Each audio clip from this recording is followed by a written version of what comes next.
যাদের খুশকির সমস্যা খুব বেশি তারা কোনোভাবেই মাথায় তেল ব্যবহার করবেন না।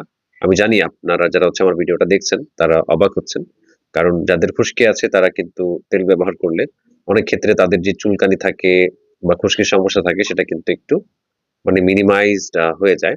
তো যে কারণে কয়েকদিন আপনি ভালো থাকতে পারেন। বাট খুশকি আসলে হয় কোত্থেকে বা কিভাবে হয় সেই বিষয়টা যদি আপনি জানেন তাহলে আপনি আর জীবনেও তেল ব্যবহার করবেন না। এখানে তেল এটা হচ্ছে ফাঙ্গাসের একটা খাবার। আমাদের মাথাতে বা স্ক্যাল্পে বা বডিতে একটা ফাঙ্গাস থাকে যেটার নাম হচ্ছে মেলাসেজিয়া। তো সেটা স্ক্যাল্পে একটু বেশি থাকে। তো সেটা কিভাবে বেঁচে থাকে জানেন? আমাদের যে সিবাম যে গ্ল্যান্ড আছে সেবাসিয়াস গ্ল্যান্ড বলা হয় যেগুলো হচ্ছে ন্যাচারালি হচ্ছে আমাদের বডি থেকে তেল উৎপন্ন করে। তো এগুলা প্রত্যেকটা চুলের গোড়াতে এরকম থাকে বা সেবাসিয়াস গ্ল্যান্ড থাকে। তো সেখান থেকে কিন্তু সিবাম উৎপন্ন করে। তেল আমাদের বডিতে অটোমেটিক হচ্ছে উৎপন্ন হয়। তো এই যে দেখেন আমার মাথায় বা চুলে কিন্তু তেল নেই। বাট না থাকার পরেও একটু এরকম তৈলাক্ত মনে হচ্ছে না? তো এটা কিন্তু সেখান থেকেই ন্যাচারালি উৎপন্ন হচ্ছে। তো যখন হচ্ছে এই গ্ল্যান্ড এই তেলটা হচ্ছে সিক্রেশন করে বা হচ্ছে রিলিজ করে, তারপরে এই যে মেলাসেজিয়া ইয়েটা ফাঙ্গাস যেটার কথা বললাম সেটা কি করে? সেই তেলগুলা খেয়ে কিন্তু বেঁচে থাকে। তো এটা এককোষী একটা মানে ফাঙ্গাস। এটা কিন্তু জাস্ট বংশ বিস্তার করে ফেলে খুব দ্রুত। কয়েক ঘন্টায় দেখা যায় এরকম প্রায় কয়েকশো হয়ে যেতে পারে।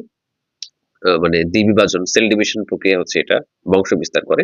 তো এটা যখন আপনি আপনার সেবাসিয়াস গ্ল্যান্ড থেকে এটা তেল যখন হচ্ছে রিলিজ করলো বা সিবাম রিলিজ করলো তো এটা যতটুকু পরিমাণ আছে এতটুকু খেয়ে এটা তো আটকে থাকে। কিন্তু যখন আপনি তেল দেন, তেল এই যে বাইরে থেকে দেন, নারকেল তেল বা অন্য যেকোনো তেল বাইরে থেকে আপনি দিচ্ছেন, আপনার খুশকির সমস্যা সমাধানের জন্য বা সাময়িক একটু আরামের জন্য, তখনই কি করছে এটা আরো বেশি পরিমাণে খাবার পাচ্ছে।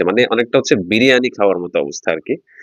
তো তখন এটার বংশ বিস্তারটা আরো র‍্যাপিড হয়ে যায়। ঠিক আছে? আরো এটা বংশ বিস্তার করে, আরো দ্রুত হচ্ছে এটা বড় হয়ে যায়। তো এগুলো দেখা যায় বংশ বিস্তার করলে ক্ষতিটা কোথায় হয়? মানে অলিক অ্যাসিড নামে এটা একটা পদার্থ রিলিজ করে যেটা হচ্ছে আমাদের স্ক্যাল্পে আটকে থাকে। তো যেটা এই যে আমরা এরকম চুলকানির সৃষ্টি করে যেটার কারণে দেন হচ্ছে এটাই কিন্তু আপনার আস্তে, আস্তে এরকম সাদা, সাদা হয়ে মানে মাথার যে উপরের যে ত্বকগুলো আছে সেগুলোকে নিয়ে কিন্তু আপনার ফ্ল্যাক্স তৈরি হয়। দেন আমরা এই যে আ যখন হচ্ছে ঘর্ষণ করি বা এরকম এরকম যখন চুলকায় তখন এই যে, যে ইয়েগুলো পড়ে, গুঁড়িগুলা পড়ে সেগুলাই কিন্তু আসলে সেই সাবস্টেন্স এর একটা অংশ। জেনারেলি আমাদের স্কিন বা হচ্ছে যে মাথার যে স্ক্যাল্প বা হচ্ছে যে স্কিনটা আছে সেটা কিন্তু এমনিতে ২ সপ্তাহ থেকে ৪ সপ্তাহের মধ্যে নতুন সেল প্রতিনিয়ত তো আমাদের দেখা যায় এরকম চামড়া পরিবর্তন হচ্ছে আমরা বুঝতে পারছি না। বাট ওই যে অলিক অ্যাসিডটা যে ছাড়ে ধরেন ফাঙ্গাসটা খাওয়ার পরে যেই ফাঙ্গাস এই যে সিবাম বা হচ্ছে তেল খাওয়ার পরে যেই জিনিসটা রিলিজ করে বা বের করে সেটা কিন্তু আমাদের এই স্ক্যাল্পের জন্য হার্মফুল। আর সেখান থেকেই কিন্তু এই খুশকির উৎপত্তিটা হয়।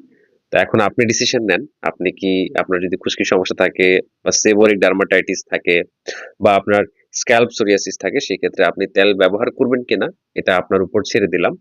কারণ সঠিক বিষয়টা যদি আপনি না জানেন সেই ক্ষেত্রে আপনি বারবার ভুল ডিসিশন নেবেন এবং এতে করে কিন্তু আপনার চুলের স্বাস্থ্যের ১২টা বেজে যাবে। ধন্যবাদ।